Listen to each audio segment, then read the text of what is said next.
Alright, so with that being said, sit back, relax, and let's take a look at how I made these environments. So first and foremost, let's start talking about the video with the house. You will see me start by adding in the house into an empty scene and then add some grass around it along with some ivy on its roof, to the walls, and a little bit around. I often start by doing this in order to get the color scheme of my scene correct. This means that I make sure that the light color from our directional light is not too bright, the vegetation doesn't shine too much, the grass on the ground and the foliage on top of the house don't differ too much in colors, which would kind of make it look weird. I also do this to just get an idea of how the direction of the light looks. And by light, I mean the sun. Like, are the shadows too harsh? Should I maybe increase or decrease the intensity and transparency of the shadows from this light? Can I compensate for the loss of colors and light by adding some extra light sources? You'll actually see me adding some point and spotlights with super low intensity around the darker areas of the house. And I also want to get an idea of if I should use this light direction for my sun or maybe change it to something else. I look at the grass for instance and see if the shadows that they cast are too intense. You'll see me do this in the other scene as well, where I add a tree for a placeholder along with some foliage. After I run all these tests and feel temporarily satisfied with my lighting, I start adding more details like some pebbles and then start painting the ground texture. Then I add a few trees to compare the color of them to the foliage and ground of the scene, and proceed to add some post-processing as well. I often use some ambient occlusion to increase the shadows amongst grass and other foliage like the trees, color adjustments to increase the saturation and exposure just a little bit, and vignette to darken the edges of my camera a little bit. It just makes it more cinematic. Now, as you know, I spent some time in the beginning of this video to position and rotate the light, making sure that the shadows and colors are good to go. But this is not to say that I won't ever return and make changes to these factors again. Like you can see, I start rotating the sun in order to find an even better shot for it. It's an important rule to always come back and feel free to change what you have worked on. You don't always have to keep things as they are just because you spent a lot of time on them. Like I see a lot of people who fear of making changes when you could literally just undo your changes unless you want to apply them. I add some water by using the River Auto Material Acid Pack, which is linked in the description box of this video along with all the other packs I've used in these two environments, so make sure to check out the description box. When adding water, I always make sure that I make it a little bit more transparent instead of super reflective if it's a shallow water zone. Like rivers tend to have the terrain beneath them pretty close to the surface of the water, so it should be visible at least a little bit. I see many designs where rivers just reflect literally everything, and I personally disagree with that. I think rivers with shallow surfaces should have the color and texture of the terrain visible while still reflecting the colors of the surrounding objects such as trees. So that's basically what I'm trying to say is you shouldn't always have to see the trees reflected entirely. Seeing the colors hit the water makes it realistic already. One thing I always love doing is raising and lowering my terrain to work together with my textures. So you will see me adding some stone and rock textures to the terrain here, and I will slightly raise the ground and lower other parts of it to make it look bumpy. This is mainly because in general, I don't think that you should be using an all flat terrain. It just looks unrealistic as almost no ground is super flat unless you're like in Singapore, especially in these types of environments. There's always going to be some chunks of stones that are a little bit like blending in with the ground, but relatively speaking, they're still above ground surface.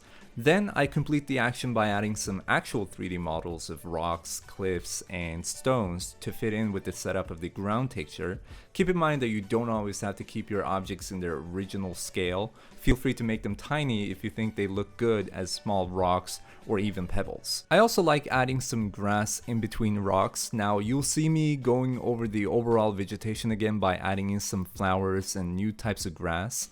This is to make sure that the scene does not look very repetitive and bland. I can see many designs on the web using one or two types of grass only, and it just makes the entire level look very bland and boring, even if the other parts of the scene really look awesome. I also add the same type of grass as before, but in different heights. Keep in mind that the grass I'm adding right now is a 3D model, which is also linked in the description, but my point is that you don't always have to use 2D textures only using the terrain system. Like for grass where you want that realism, Feel free to use some 3D models with level of detail or LOD, but keep in mind that this can become costly, so just be careful with the amount. I also add a dirt road, which looks good mostly because the terrain is not 100% flat. I have small bumps all around, and then I snap the road to the terrain heights. This is actually a very neat and useful feature of the River Auto Material asset pack, which I mentioned before, and I also compensate this by painting some of the same textures that the road uses along itself on the terrain. This makes sure that the road blends in nicely with the terrain instead of looking like it's its own kind of separate piece. You will also see me add not so very dense grass with super short height along the path. This again makes sure that the road looks more like a part of the terrain, and I repeat this step further back into the scene and then proceed by highlighting parts of the terrain where I want to use some rocks to build a small hill. I then add some rocks and grass along the new path to again make sure that it looks like a part of the terrain.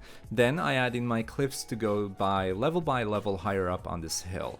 I'm also adding some trees with even lower height than normal to give that perspective of, oh, this is far away, and then I make a little mountain in the background and finish off the design. On the other hand, we have the other design where I actually have a similar principle where I have a house and some vegetation around it, but it's in a totally different setting and the house itself is now on a hill. The way I normally make these hills is by, like I said for the other clip, highlighting parts of the terrain that I want to add some rocks to by simply raising the ground. Then I proceed by adding some cliffs level by level, and by cliffs I mean these rocks, and I also paint the appropriate texture that fits well with the rest of the hill and then add some grass. When adding in cliffs like these, one thing I think is super important is how your lights in the scene affect these, and more importantly, where exactly are the shadows. I like having some global illumination to make sure that the cliffs have a nice little reflection of their surroundings, especially in the darker areas where it's basically like in between the cliffs, like two different cliffs where it just goes like deeper into the ground, because I just don't want to have them completely darkened off. I want to have them darker to add the effect of, oh, there's depth here, but I don't want it completely dark. I get it, I'm hard to work with.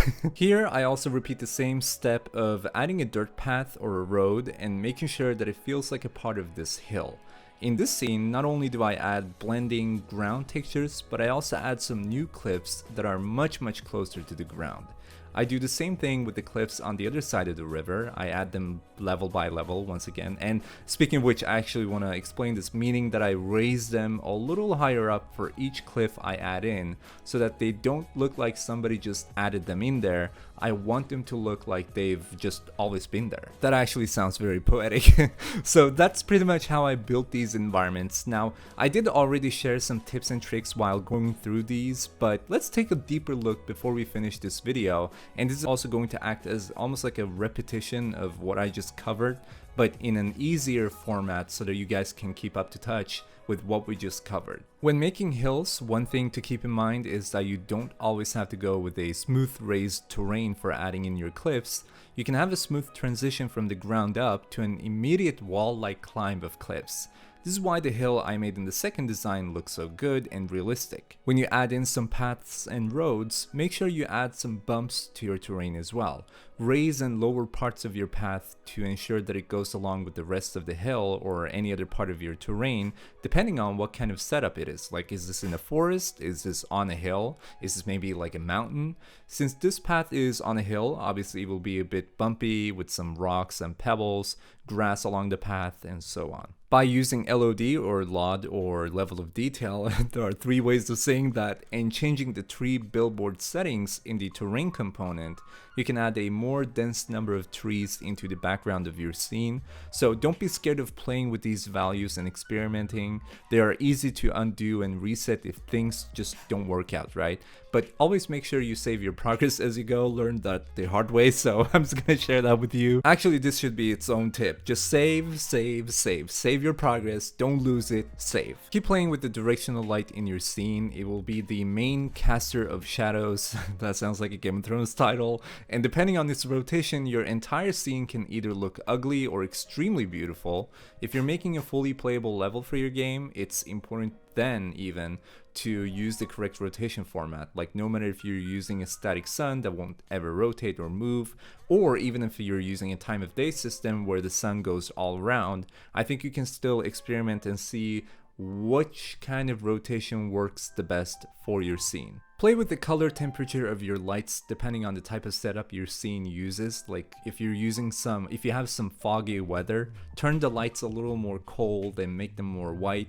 Maybe a sunrise type of scene, then make sure you use some type of orangish yellow type of color. It truly makes a big difference, especially if you're using volumetric lights by basically I mean like volumetric fogs with light shafts. If you have some dark spots in your scene, don't forget that you have the ability to add multiple light sources as well instead of like only playing with the one type of light source you have. So populate the scene with some point and spotlights to light up the areas that have sunken into the dark. Sounds super gothic. And finally, make sure you add some variations of a single grass type as well, like increase and decrease in height, change the dry versus healthy colors, randomize the rotation, randomize scale, and so on. Also make sure you add some different instances of grass types instead of only relying on one type of texture or model of grass, or else it just ends up being very bland. Alright, so I'm gonna leave it at pretty much that, but let me know in the comment section if you guys have any questions or need help, or you feel like I missed a crucial part of this, because I'm obviously in the comment section helping you guys out and responding to comments. That's right, SYKOO's in the comment section, active once again. And also we have our community of people watching, so they're gonna be able to answer as well. You should also join our game development Discord server by going to the link in the description. It's a community for SYKOO, but it's actually called Polyrealm, which basically means that it is kind of its own community. Not really, because mostly it is from SYKOO, but you know what I mean? Like we're trying to promote it as its own thing as well, not only dependent on SYKOO, which I think is a cool thing because we're kind of mixing and collabing the community of SYKOO with other communities that are already existent, but also people who are just out in the wild who decide to join the community for the first time, who enter Polyrealm and then go to SYKOO and go back to Polyrealm, etc. So they're just kind of becoming a part of the game dev community in general, so which I think is a really cool thing. So yeah, I'm kind of just gonna leave it at that, not gonna waste any more of your time. So thank you guys so much for watching this video. Hope you all enjoyed. If you did and want to see more, make sure to give this video a thumbs up to show some support and hit the subscribe button to stay up to tune for new content.